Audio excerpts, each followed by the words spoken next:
આજે સમગ્ર ગુજરાતમાં એક જ વિધાનસભાની પેટા ચૂંટણી હોવાના કારણે એક આ બંધારણીય રીતે પદ ખાલી પડ્યું અને એનું બાય ઇલેક્શન છે ત્યારે સમગ્ર વાવ, બાબર અને સોયગામ ત્રણેય તાલુકાના મતદારો, સર્વ સમાજના મતદારો ઉત્સાહભેર મતદાનમાં ભાગ લઈ રહ્યા છે। આજે 10 વાગે મતદાન કરવાનું હતું પણ ગામમાં અને પરિવારમાં એક દુઃખદ ઘટના બની એટલે થોડું મોડું આવવાનું છે, એટલે મીડિયાની પણ માફી માંગુ।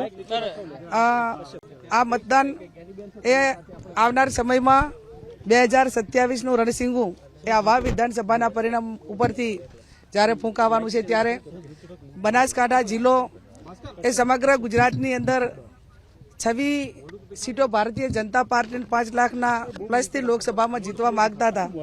એ ટાઈમે પણ મતદારોએ, બનાસકાંઠાના મતદારોએ એ કોંગ્રેસ પાર્ટીની વિચારધારાને અને વર્તમાન જે ગુજરાત સરકાર હોય કે કેન્દ્ર સરકાર હોય એ લોકોના કામો કરવામાં ઊણા ઉતર્યા છે। એમનો જે એજન્ડા હતો એમાં ક્યાંક ને ક્યાંક ઊણા ઉતર્યા છે ને એના કારણે લોકસભામાં પણ આશીર્વાદ આપ્યા હતા અને આ પેટા ચૂંટણીમાં અહીંયા પુનરાવર્તન કરીને કોંગ્રેસ પાર્ટી વાવ વિધાનસભામાં હેટ્રિક મારશે અને કોંગ્રેસના મતદારો, સર્વ સમાજના મતદારો કોંગ્રેસ પાર્ટીના ઉમેદવારને આશીર્વાદ આપશે અને કમળ ઉપર ગુલાબ ભારે પડશે અને અમારો જે વિજય છે એ નિશ્ચિત છે। આ મતદાનના મથકોની મુલાકાત લેતા અને મતદારોનો ઉત્સાહ જોતા એટલે 23 તારીખે પરિણામ આવશે ત્યારે અમારો વિજય વરઘોડો અને અબીલ ને ગુલાલના જશ્નના ભાગીદાર એ વાવ વિધાનસભાના સર્વ સમાજના મતદારો થશે એવો મને મારા મતદારો ઉપરના વિસ્તાર ઉપર પૂરો છે। ટકાવારી જે પ્રમાણે મતદાનની છે અત્યારે લગભગ 24% ઉપર મતદાન જતું રહ્યું છે, શું લાગે છે મતદાન હજી વધશે અને વધશે તો ક્યાં તરફ ફાયદો? સારું મતદાન સવારથી કરીને જ મોટા ભાગના બૂથોની મેં મુલાકાત લીધી, ત્યાં લાંબી લાઈનો હતી।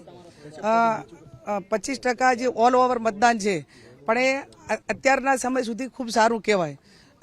જે જાતિ સમીકરણના આધારે પણ પોતપોતે ઉમેદવારો પૂરા પ્રમાણમાં મતદાન થાય એવા એમના ટેકેદારોના બધાના પ્રયાસો રહેશે। એટલે હું માનું છું ત્યાં સુધી આ વખતે 80%ની આસપાસ એ ઓલ ઓવર મતદાન થશે એવી મારી એક ગણતરી અને માહોલ જોતા અને જે પરંપરા રહી છે કે સામાન્ય ચૂંટણીમાં પણ 75% જેટલું મતદાન કાયમી રહેતું તો 5% મતદાન આ વખતે વધશે એવું મને પોતાને લાગે છે।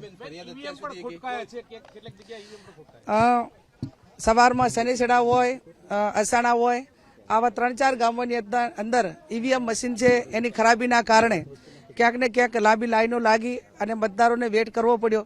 એક ખાલી પેટા ચૂંટણીમાં પણ જે મશીનરી તૈનાત હોવી જોઈએ એ ક્યાંક ને ક્યાંક અભાવ રહ્યો એવું મને પોતાને લાગે છે, પણ એ ટેકનિકલ બાબત છે અને એનું સોલ્યુશન થઈ ગયું છે અને હવે મતદારો પૂરું મતદાન કરી રહ્યા છે।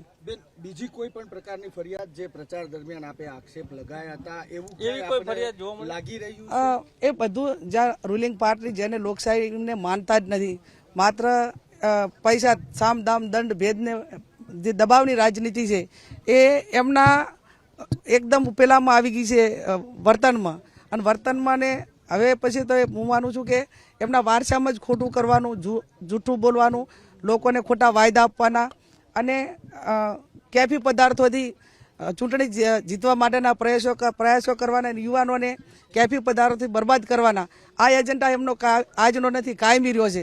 પણ એ બધું ઉપરાંત પણ આ વિસ્તાર કાયમી કોંગ્રેસનો ગઢ રહ્યો છે ને આ વખતે પણ રહેશે। Thank you. એવું થાય એવું એટલા અમે અસક્ષમ નથી, અમે અમારા બૂથો ઉપર લડવા માટે તૈયાર છીએ। અમારી જે કાર્યકરો બધા ઈમાનદારીથી મતદાન કરી રહ્યા છે અને કોઈ બૂથ કેપ્ચિંગ કરે એટલું બધું અમે પણ કમ નથી એમ।